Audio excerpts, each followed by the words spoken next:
حضرت عثمان رضی اللہ عنہ کے قاتلوں کو سزا کیوں نہ دی گئی جبکہ اس وقت حکومت حضرت علی رضی اللہ عنہ کی؟ بہت اچھی بات ہے، یہی زہر پھیلایا ہوا نا، جو ہے ہر جگہ یہی کہہ رہا کہ علی، اس سے پتہ چلتا ہے نا کہ پھر صاف کہہ دو کہ علی تو مجرم ہی تھا، وہ ان قاتلوں کے ساتھ ہی تھا، بات چھپاتے کیوں؟ اندر تمہارے جو خبث ہے اس کو ننگا کرو، پھر علی تمہارا کون سا خلیفہ اور وہ صحابی رسول کیا ہے جو قاتلوں کا ساتھی تھا؟ تو بات کیا تھی؟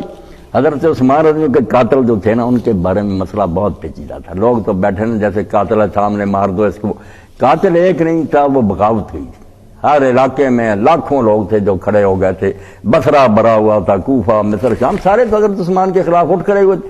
اگر اتنی سرسری بات ہوتی، مدینہ میں مارا گیا، کربلا نہیں کہ جنگل ہے اور ایک بے اختیار آدمی خلیفہ ہے، 40,000 فوج ہے اس کے پاس مدینہ میں انصار اور مہاجرین کی، یہ جو کہتے ہیں حضرت حسین حق پر ہوتے صحابی نہ اٹھتے، اس وقت تو 5-10 سے زندہ بوڑھے، جب 40,000 مدینہ میں تھے انہوں نے کیوں نہیں بچایا اور کیوں جنازے میں نہیں گئے؟ اگر کو بے بس کر دیے تھے 600 نے تو صحابہ کیا رہے؟ پھر دو تعریفیں کرتے ہو دنیا اٹھتے تھے، 600 نے ڈوا رہی ہے، اور اگر کو وہ ناراض تھے تو بات تو خراب ہو گئی پھر کہ وہ سارے حضرت عثمان سے ناراض تھے۔ بات ایسی تھی کہ حضرت عثمان کے گورنروں نے غلط کام کیے تھے، حضرت عثمان رضی اللہ عنہ پر کسی کو اعتراض نہیں تھا، وہ گھیرنے والے بھی آپ خدا کے لیے پتہ کریں بہت بڑے صحابی ہیں، کوئی مقصد نہیں تھے شرابی، وہ بیت رضوان والے تھے۔ میں اگر حدیث کی کتابیں اور سیرت کی نہ دیکھتا، اسی چکر میں پڑے رہتے کہ شرارتی آ گئے، شرارتی نہیں تھے۔ عبد الرحمن بن عدیس رضی اللہ تعالیٰ عنہ خود بیت رضوان میں شریک تھے، جو مصر کو اکٹھا کر کے لائے تھے، جنہوں نے ممبر سے حضرت عثمان رضی اللہ کو اتارا اور چھڑی توڑی تھی، وہ حضرت جہدہ غفاری تھے، وہ بھی بیت رضوان میں شریک تھے، کوئی شرارتی نہیں تھے، اور نہ ان کی کوئی بات غلط تھی، ساری امت ان کے ساتھ تھی، تبھی اسی صحابہ انصار نے کوئی مدد نہیں کی، وہ کہ بات ٹھیک کرتے کہ کیوں آپ نے حضرت ابوبکر عمر کے زمانے کے لوگ ہٹائے، یہ کیوں ٹھوکرے مسلط کیے ہیں؟ ولید بن عقبہ کو کر دیا کوفہ میں، صحیح مسلم دیکھے، شراب میں نماز پڑھائی اور کہنے لگا اور پڑھنی، بے ہوش، پھر کوڑے مارنے پڑے۔ انہوں نے کہا سعد بن ربیع وقاص کو کیوں معذور کیا؟ جب حضرت عثمان نے یہ تقریر فرمائی کہ میں نے کنواں خرید کر دیا، میں نے مسجد میں، اب آگے جو انہوں نے کہا صحابی تھے وہ کوئی نہیں بیان کرتا، انہوں نے کب کہا کہ آپ نے یہ چیزیں نہیں کی؟ جواب میں انہوں نے کہا ہم مانتے ہیں کہ یہ سب کچھ آپ نے کیا ہے، مگر اس کا یہ معنی تھوڑی تھا کہ آپ حکومت کا نظام ان چھوکروں کے حوالے کر دیں۔ وہ پرانے صحابی کیوں ہٹائے؟ صرف ایک بات پر وہ ہوتے تھے کہ وہی لگاؤ جو ابوبکر، نہ کوئی سبائی، نہ کوئی شرارتی، کچھ نہیں تھا، اسی لیے لوگوں نے آپ کی مدد نہ کی۔ اور قاتل جو تھے، جب بغاوت ہوتی نا بیٹا، اب شریعت میں 2 مسئلے، یہ باغی بغاوت کے زمانے میں قتل کر دے، مال لوٹ لے، برباد کر دے، بغاوت چھوڑ دینے کے بعد جب وہ سرنڈر کر دے اس کے خلاف کوئی کیس نہیں ہوتا۔ مگر اس مسئلے کو علی سمجھتا تھا، لوگوں کو کیا سمجھائے؟ لوگوں کو تو یہ قتل ہو گیا، قتل عام بندہ کرے کسی کو، میں آپ کو ماروں، قصاص ہے۔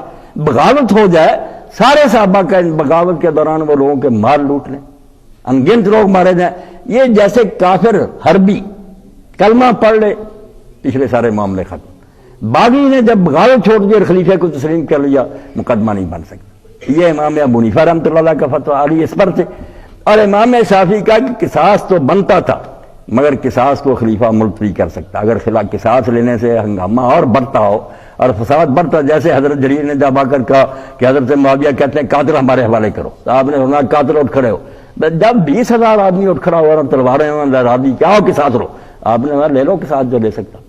چلا اور زبیر حضرت عائشہ بصرے گئے اور وہاں لوگوں کو قتل کرنا شروع کیا۔ جب اصل قاتل آیا جو سرگنا تھا ذوالخویسرہ، صحابی تھا وہ بھی، یہ ٹھنڈے ہو گئے، ان کا قبیلہ آ گیا مقابلے میں، کیا ہو قصاص لو۔ تو حضرت جریر نے لکھا کیا وہ لو نا قصاص ہے، اٹھے جو تھے قصاص، ذوالخویسرہ کو لو قصاص، اور اگر کہتے قبیلہ آ گیا تو میری طرف نہیں دیکھتے کہ پوری سلطنت باغی ہوئی ہوئی اور حضرت عثمان کے خلاف، کس سے میں قصاص ہوں؟